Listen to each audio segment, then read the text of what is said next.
네, 안녕하세요. 오늘 여러분에게 영상 뉴스 리터러시에 대해서 말씀을 드릴 숙명여대 미디어학부 심재용입니다. 반갑습니다.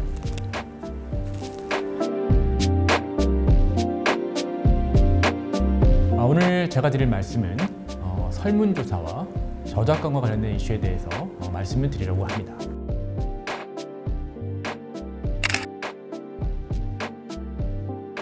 우선 뉴스 리터러시라는 것은 이 디지털 시대의 정보의 질을 빠르게 판단하고 평가하고 분석하는 것, 또 뉴스의 소비와 생산이 갖는 의미에 대해서 이해하는 것, 또 뉴스에 들어있는 사실, 또 의견이 믿을 만한 것인지 판단해보는 그런 능력, 또 저널리즘의 기본은 무엇인지, 또 언론을 비판적으로 바라본다는 것은 무엇인지 이런 것을 학습하는 능력, 이런 게 뉴스 리터러시라고 할 수 있고요.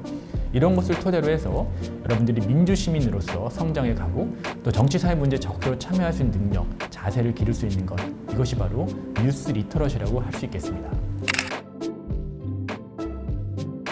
두 가지 요약을 할 수가 있겠습니다. 먼저 뉴스 객관성 확보를 위해서 설문조사라든지 통계 자료를 인용하는 과정에서 나타나는 문제점, 또 이것을 편집하는 과정에서 이미지라든지 동영상, 폰트를 사용하는 과정에서 나타나는 그런 저작권 관련된 이슈, 이 두 가지로 요약을 할 수 있겠습니다. 아마 잘 알고 계실 텐데요. 어떤 문제에 대해서 질문을 하고요. 또 대상자에게 질문지에 응답하도록 해서 이거 결과를 분석하는 것, 이게 설문조사인데, 이 설문조사를 통해서 우리는 사람들이 무슨 생각하는지, 어떤 태도를 가지고 있는지 정보를 알 수 있고요. 또 통계 분석을 적용을 해서 시청자들에게 그런 내용들을 알릴 수 있는 장점이 있죠. 일반적으로 우리 청소년 기자들은 자신의 어떤 그런 기사의 객관성, 다시 말하면 이건 기자의 생각이 아니라 많은 일반인들의 의견을 체계적인 방법으로 분석할 것이다, 이런 것을 보여주기 위한 그런 장치로, 또 이 기사의 중요성을 보여주기 위한 장치로 자주 활용을 하고 있습니다. 자, 영상 기사에 사용된 그런 설문조사들을 쭉 살펴보면 몇 가지 특징들이 있는데요.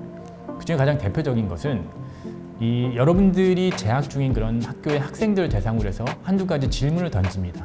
그리고 그런 질문들을 그래프나 도표로 시각화해서 보도하는 것이 가장 일반적인 특징인데, 쭉 살펴보면 청소년들의 흡연에 대해서 어떤 생각을 하고 있는지, 또 청소년 스트레스의 원인이라든지, 또 일상생활 만족도는 어떠한지, 이런 거와 관련된 다양한 그런 주제들을 이렇게 설문조사를 통해서 그래프 또는 도표로 보여주는 그런 내용들이 있었습니다.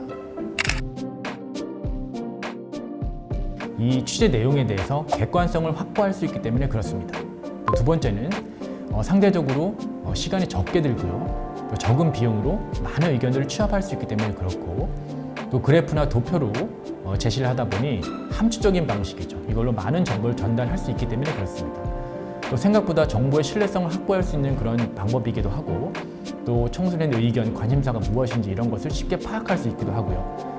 또 이런 기사를 통해서 여러 가지 여론을 형성할 수 있는데 기여할 수 있기 때문에 설문조사를 자주 사용하고 있습니다. 자, 설문조사는 반드시 신뢰성 확보가 필요합니다. 그런데 이런 신뢰성 확보를 위해서 고려해야 될 그런 필수 사항들이 빠져 있다는 점, 또 질문을 던지는 데 있어서 좀 균형성이 떨어지는 유도 질문 같은 것이 자주 활용되고 있다는 점, 그리고 설문조사를 했는데 그런 결과들을 잘못 해석하고 또 잘못 전달하는 그런 과정성에 나타나는 문제점, 또 아무래도 이 청소년 기자들이다 보니 이 통계 처리에 대한 그런 기본적인 지식이 부족하다는 점, 또 인터넷 설문과 관련돼서 중복 응답이 발생하는 경우들이 있는데 이런 것을 제대로 처리하지 않은 채 이 결과를 분석한다는 점 등 여러 가지 문제점들이 발생하고 있습니다. 여러 가지가 있겠습니다. 그 중에 몇 가지를 뽑으면, 누가 설문조사를 했는가입니다. 설문조사의 주체가 반드시 나와야 되고요. 또 어떤 질문을 사용했는지 중요합니다. 그리고 어떻게 조사했는지, 또 언제 조사했는지 중요하고요. 무엇보다 여러분들이 설문조사를 하는 그런 과정 속에서 모집단은 무엇인지, 또 표본의 크기는 무엇인지, 또 표본 오차는 얼마인지, 이 관련된 정보들이 반드시 제시가 되어야 됩니다. 어떤 학교의 재학생 수가 300명이다. 이것이 모집단입니다. 근데 그중에 우리가 100명을 표집해서 조사한다. 이것이 표본의 크기가 되겠죠. 근데 우리가 300명을 전체적으로 조사한 게 아니라 100명만 표집을 해서 조사했기 때문에 여러 가지 오차가 발생할 수 있습니다. 그래서 우리가 신뢰 수준 95%에서 표본 오차를 구하게 되면 이제 플러스 마이너스 8이 나타나게 되는데, 이 표본 오차가 갖는 의미를 고려해서 보도에 적용을 해야 된다는 의미입니다. 보도에서 활용을 할 때 여러 가지 주의할 점들이 있는데, 앞서 말씀드린 그런 설문조사에 관련된 필수 정보를 반드시 제시를 해야 되고요. 자, 설문조사를 통해서 얻은 결과이지만 우리가 그 결과들은 일정 정도의 표본을 통해서 얻은 결과이기 때문에 그 결과를 절대적으로 맹신하면 안 된다는 점, 그리고 내가 이 결과를 정확하게 파악하고 또 보도하고 있는가에 대해서 늘 고민을 해야 된다는 것, 그리고 내가 하고 있는 이런 설문조사는 과정상 또는 여러 가지 자료의 왜곡 가능성이 항상 있다는 점, 다시 말하면 조사의 한계라는 것이 늘 있다는 점을 인정을 하고서 설문조사를 보도할 때 늘 조심을 해야 될 것입니다. 여러분들이 설문조사를 어떻게 준비할 것인지, 또 이것을 기타에서 어떻게 다룰 것인지를 고민하는 그 자체가 굉장히 의미 있는 일이고, 여러분들이 앞으로 역량 있는 기자가 되기 위한 필요한 조건들입니다. 또 기사를 만드는 그런 생산자 입장이 아니라 정보를 이용하는 사람으로서 어떻게 슬기롭게 미디어 생활을 할 수 있을지 그것을 실천하는 좋은 기회로서 중요한 의미를 갖고요. 또 설문조사는 이런 간단한 과정이 아닙니다. 절차라든지 좋은 질문을 개발하기 위해서 많은 노력을 기울여야 됩니다. 그렇기 때문에 이 설문조사를 할 때 질문지 개발, 또 조사와 관련돼서 또는 결과 분석까지 가급적 전문가한테 자문을 구할 수 있다면 상당히 좋을 것이라고 생각합니다. 자, 예를 들어 2021년 초중등 진로교육 현황 조사를 인용하는 그런 보도가 있었는데, 먼저 이 조사에 참여한 중학생의 응답자 수에 대한 오류가 있었습니다. 두 번째는 이 강연형 대화형 진로교육에 참여한 중학생이 조사 대상의 58.6%인데 실제 리포트에서는 이 강연형 대화형 수업의 비율이 58.6%라고 잘못 보도한 경우가 있었습니다. 두 번째, 이 교권 침해 발생 횟수를 보여주는 그래프에서 나타난 문제점은 이 보도하는 시점에 비해서 너무 오래된 그런 자료를 활용했다는 점, 그리고 이 그래프에서 자료의 출처, 또 단위가 무엇인지 이게 없다는 점, 그리고 교권 침해라고 했을 때 상당히 범위가 광범위할 텐데 그 범위가 어느 정도인지 정의가 부족했다는 점, 다시 말해서 이런 기존 통계 자료를 인용할 때도 우리가 조심해야 될 점들이 많이 있다라고 말씀드릴 수가 있겠습니다.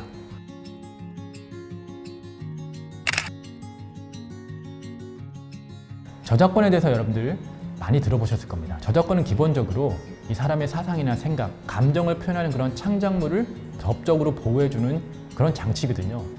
그래서 시인이라든지 작곡가, 작사가, 그림, 안무가, 사진 작가 등을 포함해서 이런 저작자들은 법적으로 보호를 받습니다. 그런데 이런 저작권과 관련해서 여러 가지 문제점들이 있는데, 예를 들면은 저작권 침해 행위에 대해서 이해도가 낮다든지, 이건 정말 잘못된 것이라든지, 또 문제가 얼마나 심각한 것인가라든지 이런 부분들을 우리가 잘 인지하지 못하고 있다. 이런 과정 속에 나타나는 그런 문제점들이 상당히 많이 있습니다. 이렇게 저작권은 정말 철저하게 보호가 되어야 되는데요. 그게 문화적인 측면, 경제적인 측면에서 의미를 갖습니다. 저작자의 창작 의욕을 높여주고 또 창작 활동을 촉진시키기 위해서, 또 문화산업을 발달시킨다든지 경제의 성장을 위해서 저작권은 보호가 되어야 되고, 그러다 보니까 일종의 저작권 무방식주의라고 해서 따로 내가 저작권과 관련된 권리를 등록하거나 기록하지 않아도 자연스럽게 창작하는 그 순간부터 이 저작권을 갖게 되는 것, 이게 저작권 무방식주의입니다. 이와 같이 이 저작권과 관련된 그런 보호를 위해서 많은 장치들이 법적으로 준비되어 있다, 이렇게 우리가 이해를 해야 될 것 같습니다. 우선 출처를 밝히지 않고 이 보도에 적합하다라는 그런 생각 때문인지 이미지나 이런 통계 자료들을 그냥 사용하는 경우들이 있습니다. 또 영상에 사용하는 그런 폰트, 정말 예쁜 폰트들이 많이 등장을 하고 있는데 그런 폰트의 저작권을 고려하지 않고 사용하고 있다는 점도 또 하나의 문제고요. 전체적으로 저작권에 대한 개념에 대한 깊은 이해가 좀 부족하다, 이런 세 가지 점들을 문제점으로 말씀을 드릴 수가 있겠습니다. 자, 여러분들이 그 영상 기사에서 영상이나 이미지를 활용을 할 때 지금 보시고 있는 6가지 이 허락 표시와 관련된 종류들에 대한 이해가 필요한데요. 우선 by라고 되어 있는 것, 저것은 저작권자가 누구인지를 보여주는 거고, ND는 No Derivatives 라고 해서 2차 저작물을 허용하지 않는다는 의미입니다. 그리고 SA는 Share Alike라고 해서 2차 저작물은 허용을 하되 그 원 오리지널 그 소스와 똑같은 그 저작권 조건이 적용된다는 의미이고요. NC는 Non-Commercial, 그래서 상업적인 목적으로 활용할 수 없다라는 건데, 이 4가지 조건들을 조합을 해서 지금 보시는 6가지 종류들을 만들어낼 수가 있습니다. 지금 보시는 것은 이제 크리에이티브 커먼스 여기에 들어가시게 되면 기본으로 저작권과 관련된 그런 교육 자료들이 많이 있고 이미지, 영상과 관련된 자료들이 많이 있습니다. 이 사이트에 들어가셔서 여기에 올려져 있는 그런 자료들을 활용하시기를 추천드리고요. 자, 두 번째는 이제 공유 마당이라고 해서 여기에 들어가시면은 자유롭게 사용할 수 있는 그런 무료 폰트들이 굉장히 많이 있습니다. 여기에 있는 그런 폰트들만 활용을 하더라도 예쁘면서 효과적인 그런 영상 기사들을 편집하실 수 있다고 생각이 되고요. 자, 이번에 보시는 그런 공공누리 사이트에는 비디오 저작물에서 자유로운 이미지, 영상, 오디오, 글꼴 등 굉장히 많은 컨텐츠들을 보유하고 있습니다. 여러분이 영상 기사를 준비하실 때 꼭 참조해 주시기를 바랍니다. 자, 지금까지 말씀드린 그런 영상 기사 속에서도 저작권과 관련돼서 앞으로 그럼 우리가 어떻게 활용을 해야 될 것이냐에 대한 문제가 남는데요. 이미지나 영상을 활용을 할 때는 꼭 저작권을 확인하자는 겁니다. 예를 들면 구글이나 네이버에서 이미지들 많이 가져오실 텐데 그 전에 어떻게 이 저작권을 확인할 수 있을지에 대해서 참조 자료를 보시도록 하겠습니다. 자, 이미지나 영상이 아니더라도 관련된 그런 자료들을 활용을 할 때는 꼭 저작권을 확인하셔야 되고요. 또 폰트 꼭 확인하셔야 됩니다. 자, 여러분 지금까지 영상 기사와 관련돼서 설문조사를 사용할 때 유의할 점 또는 저작권과 관련돼서 유의할 점에 대해서 말씀드렸습니다. 자, 영상 기사와 관련돼서 이 두 가지만 조심하고 유념하더라도 여러분들은 좋은 영상 기사 콘텐츠를 만들어낼 수 있습니다. 여러분, 지금 이 영상을 보시고 또 어떻게 좋은 기사를 만들어낼지 고민하는 그 자체가 여러분들은 이미 좋은 기자로서 성장해 나갈 그런 역량을 갖고 있다는 것을 의미합니다. 여러분들이 더욱더 훌륭한 그리고 우리나라를 대표할 그런 기자로서 성장해 나갈 수 있도록 열심히 응원하도록 하겠습니다. 고맙습니다.